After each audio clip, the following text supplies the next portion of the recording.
Ayos, approve na ng budget na 5 trillion. 1 trillion para sa kontraktor. 4 trillion sa akin.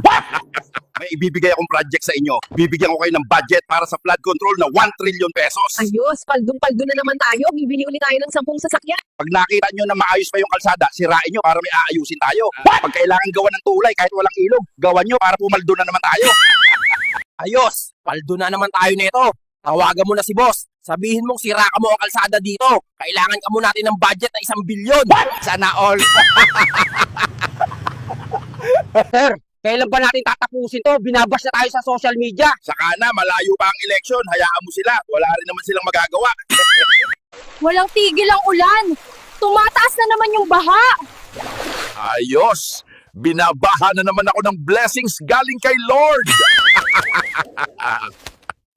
Lagi na lang binabaha dito sa Metro Manila. Kailangan na nating investigahan ang flood control sa Davao City.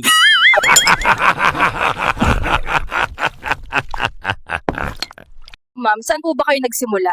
Una kaming nag-construct sa mga private na bahay. Kaso walang kita sa ganon. Sa DPWH, paldong-paldo kami. Sana all.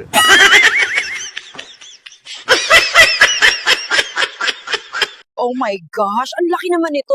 759,000 pesos. What? Oh, mo. Hindi ka naman maganda. Ako na magbabayad. Barya lang yan. Sana all. Babayaran namin kayo ng 10 milyon bawat isa. Basta pabanguhin nyo ang pangalan namin sa madlang pripon. Pare, may nakalaang pondo na 20 billion na kailangan natin ipasa para sa DP. WH! 5 billion lang ang aaprubahan natin. Paghahatian natin ang 15 billion. Bilyones ang pondo nung galing pa sa itaas. Pero pagdating sa ibaba, bigla na lang naging 1 kilong bigas at 1 lata ng sardinas.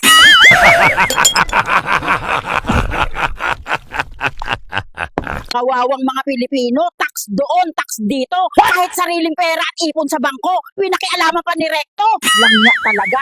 Kung may libingan ng mga bayani, sana may libingan din ng mga buhayang opisyal at ahensya ng gobyerno na walang kabusugan sa pagsakmal ng kaban ng bayan. Sir, ano po ba talaga ang dahilan ng pagkakasibak niyo sa pwesto? Sinabi ko kasing pangit yung mga adik. Nagalit tuloy pati si Pangulo sa akin.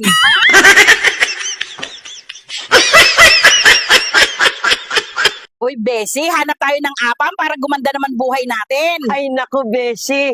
Pas na sa apam. Doon tayo kay kontraktor. Ito ang nararapat sa'yo. Hindi sa baha lulubog ang Pilipinas, kundi sa mga tulad ninyong sakim at magnanakaw ng kaban ng bayan. Ang unfair, no?